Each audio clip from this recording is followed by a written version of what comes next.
When the going gets tough, the tough gets going. Hello everyone, this is the Holy Hermit, and today we're playing Diablo 3. More specifically, we are looking at Ubers on Monster Power 10. As hard as they go, right?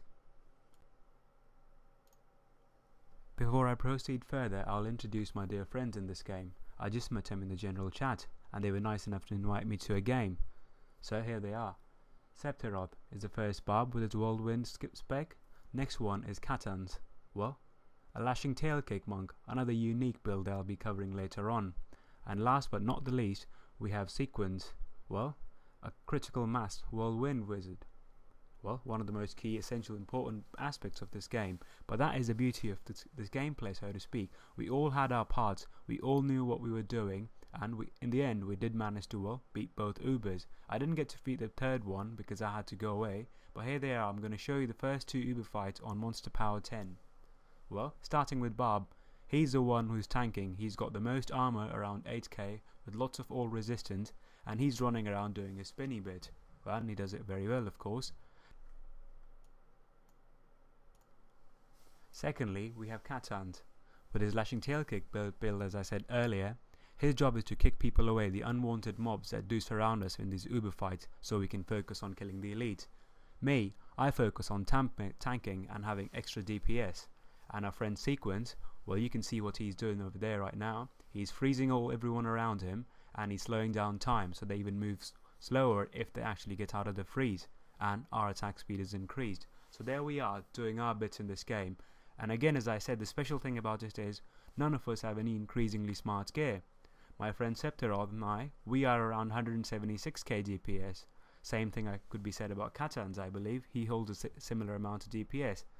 Our wizard friend, he's got around 100k DPS, but what he does is far more important, as you can see on the screen. So there we are, with nothing special build or so. All we had is good map knowledge, and we knew how to tackle these elites. Every time the King of the Dead, well, Aleoric of course, starts to go into a frenzy mode, he will be stopped. He will be frozen. If not, he still stands in the slow time bubble. Well, the Whirlwind Barb, he has higher defense when he's doing his Whirlwind, so he's less susceptible to one-hit kills.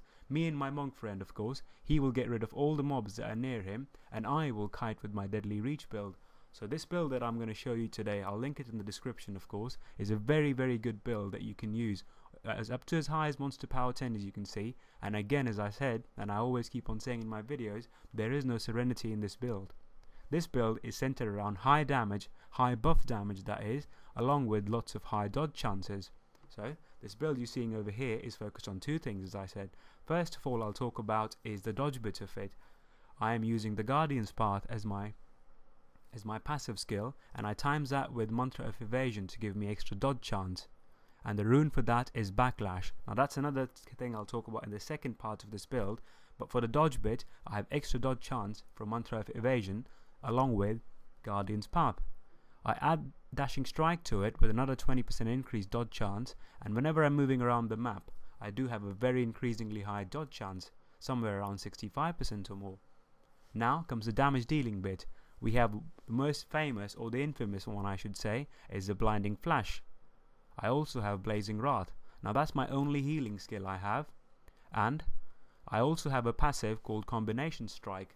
Now on that Combination Strike is added with Fists of Fury and Deadly Reach Foresight, I gain lots of DPS. This DPS, every time I'm attacking, the DPS goes up to about 176k. That is a lot, as my unbuffed damage is only 107k. So all the damage dealing bit does come from that. Also, there's a hidden damage boost to this thing. There's another 82% or 85% extra DPS damage that I gain, and that is by Mantra of Evasion. Since my dodge chance is very high, as I mentioned earlier, around 65% or so, every time I'm dodging, there's a little eruption right around my character. What you see there is a little explosion every time I'm dodging, and that deals about 80% damage. So there's another hidden secret damage that I can get out, and of course, there is no serenity, there's no other survival skill, so I have to rely a lot on my Dashing Strike. Every time I see a foe, every time I'm taking damage, I will hop away, I will teleport to another target instantly, and I'll start dealing damage. In the second Uber fight that you're seeing, what you see is Gorman Rakanot. well, there's this poisonous gas cloud damage where if you stand in there, you do get a lot of damage. I can counter that by having high amount of lifesteal, about 5.6 or so with my daggers, but also what I do when I'm here is I utilize my combination strike. I will get max 3 stat by hitting with my Fist of Fury, that is, Way of 100 Fist, and I will move away and I will use my Deadly Reach Foresight, so I'm always kiting with this build. That is the whole idea. I stay away from damage, I stay away from the poisonous cloud, and I hit them from a distance when my wizard friend is freezing them and everyone else around here are doing lots of damage. So this is how we deal with it. Again, I died a lot of times in this game, and so did everyone else, but none of us gave up. It's monster power 10, and as I said, the most amazing thing about it is none of us have DPS over 200k. Most people who even attempt this venture have crazy amount of DPS, even going up to into 350 or 400k. Yet here we were, trying again and again, doing a great job at it, I believe. It took us a while, but in the end, we were able to secure, well, two uber kills.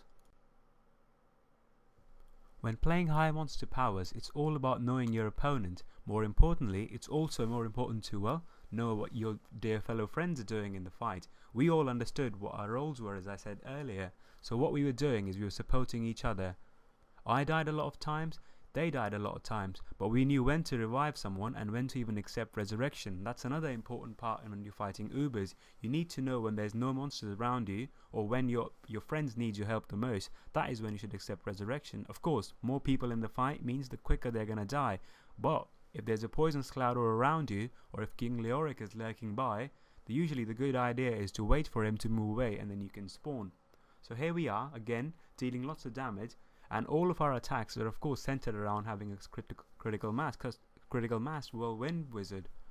Well, barbarians are most free in this case, because what they do is whirlwind, and well, with the ticks that they can get with run like the wind, they do a lot of damage. But Monk and I, my friend Kattans and I, we are playing right around the wizard.